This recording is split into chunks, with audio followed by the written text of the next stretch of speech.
That being said, yes, time passed and I eventually graduated. And once I graduated, I these are the things that I realized and the lesson I learned when I was in Serbia. So the first one is that nothing lasts forever. Really, when I was a student, as I told you, I thought this would be my life forever. Like this is it. Like I'm 18 forever. But no, like studying was just for some time, and then after studying will be another thing in another time, in another place, and stuff like that. And I just learned that, well, nothing was meant to last forever. Whatever we're living is just something that we have to go through. And there's gonna be a lot of problems in our life. There's gonna be a lot of joyful moments in our lives, and it's just important to like live those moments, the good like 150%, and the bad one to really embrace them because they're making you stronger. It's hard, it's overwhelming. Like when I'm talking, I have now other problems. I have not other problems, but I have things that I just also accomplished. Like I graduated. This is so cool. But yeah, so we just have our problems, and we also have the good moments. We just good to just realize that those two exist: the good, the bad. And yes, like that, you're gonna be like, woohoo, life, this is life, the good and the bad. So yes, and the other thing that I also learned is that it's so important. Like this is something personal that I have cultivated, to be present, really to live the moment, because there were many people that I met throughout my studies, from uni or from any activity that I would take part of, and really I am grateful and happy that I was present with those people, even if it was for just 30 minutes. We're just talking, share, smile, and then it's a funny story that just comes out of our heads, so we just laugh and just be there. And that is something that I learned, like just being present. Nothing is meant to last forever. So I was just like, if today is gonna be the last day of my life, then I want to make it worth doing something really good, amazing, where I'm happy. And even if I don't click with others, because it's life, like I'm not gonna always click with others. So I'm like, at least I was happy. I did what felt genuine and authentic with myself. And I'm like, if you don't like it, I mean, live your life. You have your space, I have mine. Now what? And so yeah, and the other things also, because I'm Catholic, so this was really good. I mean, it's not the same style like as in Congo, where like church lasts like 2 hours, but in Europe it's just like 1 hour. But the good thing was that we would have agape like after the mass, because like we're a small community there. It's Orthodox, and so as Catholic it's also like a minority. And whenever I go to church, like we would just know each other and gather after the mass and share a meal, because yeah, we always eat after the mass. And this was a good practice to just be in communion with others, to talk with others. Like these are the people who are like you in Christ, but yeah, they also have their life, they also have their personality, they also have the country where they're from. But it's just good to just gather and then know that we're not alone. So this was something really good. And also in my spiritual life, I mean, I had lots of ups and downs, emptiness. Like, no, this is another topic, but to keep it short, like I have also built like good habits, like to also go to confession more often, which was really good for my soul. And I feel so alive and grateful that it was there for us. It's there. Jesus Christ is just there.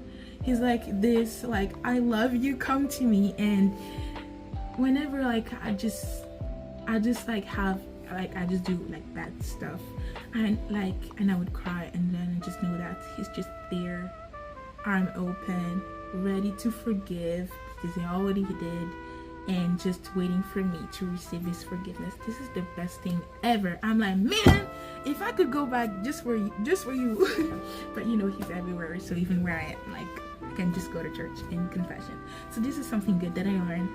And the other stuff is that also, because the part when I was feeling the odd one out, I was like, man, I do not fit in. Like, especially when I really realized that, I'm like, oh, whatever I do, even if I was like just existential like crisis, I don't know what it was. I was like, oh, even if I learn the language, even if I don't know, I kind of like adapt to this lifestyle, I'm like, I'm just not them, you know. I mean, I'm from the Congo. I have my culture, I have my languages, and also because, yeah, something, they follow the Orthodox calendar, so Christmas is in January. And that was like a culture shock for me. Like, I was like, man, January. And so the 25th of December is just a normal day. And yes, I would go to uni on those days. Like, literally, could you imagine, like, you have an exam on the 27th of December, and you know, like, 5 days, I don't know, 4 or 5 days later, like, it's gonna be New Year.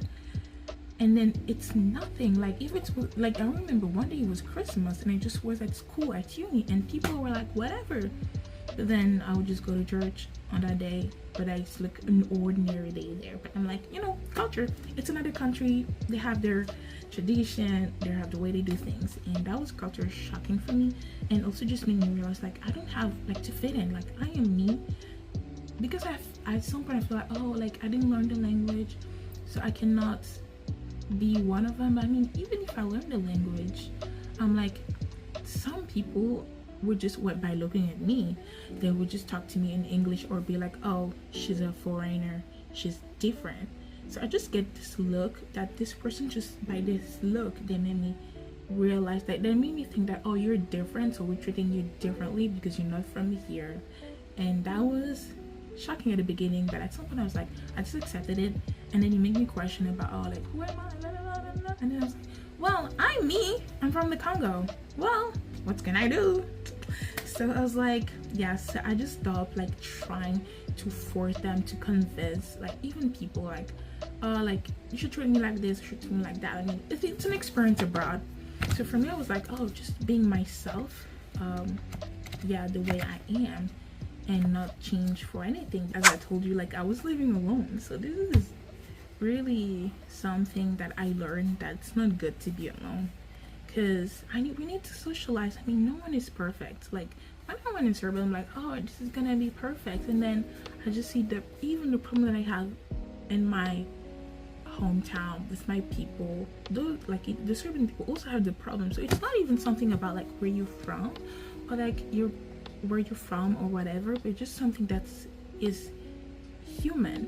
So the people have behaviors, and sometimes they piss you off, and this pissing off is everywhere. But it's because maybe you just don't speak the same language that you think that they don't have those problems when they do. And then when you understand what's going on there, you're gonna be like, man, I just love where I am. You don't want to experience that.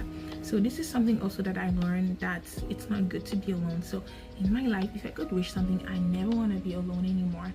I mean, if I'm alone, to kind of like know myself better, like treat myself better, because I need to work on myself, and then that's good. But to make a choice to just isolate yourself in another country with no relatives, no brothers, no sisters, and you're just on your own, it's sick. Like, it's literally, it plays such a role. Like, it plays something in your mind that I'm like, man, I was so young and I went through it because I was like, oh, I just want to be there. But yes, I was, but it was not nice. All alone, no brothers or sister, you're not in the EU, so when your visa expires, you know, you're gonna be in this country alone. When you see people with their friends and family talking and laughing in the language, and you just have to call your like siblings, relatives on the phone.